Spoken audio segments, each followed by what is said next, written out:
Hi friends, welcome to my channel. Friends, think bridge company నుంచి లేటెస్ట్గా ఒక recruitment అయితే రిలీజ్ చేశారు. అప్రెంటిస్‌షిప్ అనమాట.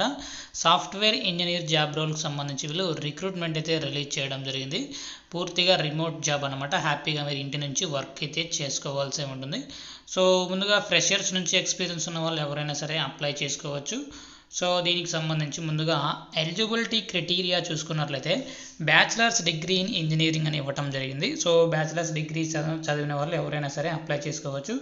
Technology or any equivalent degree, so ఏదైనా 3 year డిగ్రీ స్టూడెంట్స్ కూడా మీరు అప్లై చేసుకోవచ్చు అనమాట. Fundamental knowledge of programming, databases, operating system and data structures.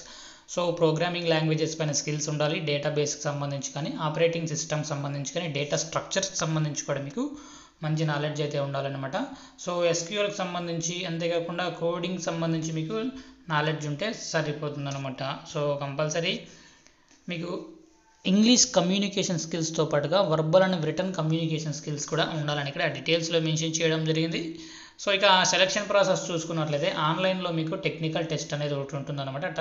తర్వాత టెక్నికల్ అసైన్మెంట్ అనేది ఒకటి ఉంటుంది. తర్వాత ఇంటర్వ్యూ అనేది ఉంటుందన్నమాట. సో ఫైనల్గా మీకు 4.8 LPA వరకు మీకు శాలరీ అయితే రావడం జరుగుతుందని అప్రెంటిస్‌షిప్ ఈ సాఫ్ట్వేర్ ఇంజనీర్గా మీకు ఈ శాలరీ అనేది రావడం జరుగుతుంది ఫ్రెండ్స్. సో దీనికి సంబంధించి ఎలా అప్లై చేసుకోవాలి ఏంటి అనేది చూసుకున్నట్లయితే ఇక్కడ మనకు ఐఎమ్ ఇంట్రెస్టెడ్ అనే ఆప్షన్ ఉంది కదా, దానిపైన క్లిక్ చేసి మీ రెజ్యూమ్ని అప్లోడ్ చేసిన వితిన్ 24 hours కంపెనీ నుంచి మీకు కాల్ బ్యాక్ అయితే రావడం జరుగుతుందన్నమాట. వీడియో నచ్చినట్లయితే తప్పకుండా లైక్ చేయండి. అప్డేట్స్ కోసం ఛానల్ని సబ్స్క్రైబ్ చేసుకోండి. అప్లికేషన్ లింక్ కోసం డిస్క్రిప్షన్లో అయితే చెక్ చేసుకోండి. Thank you.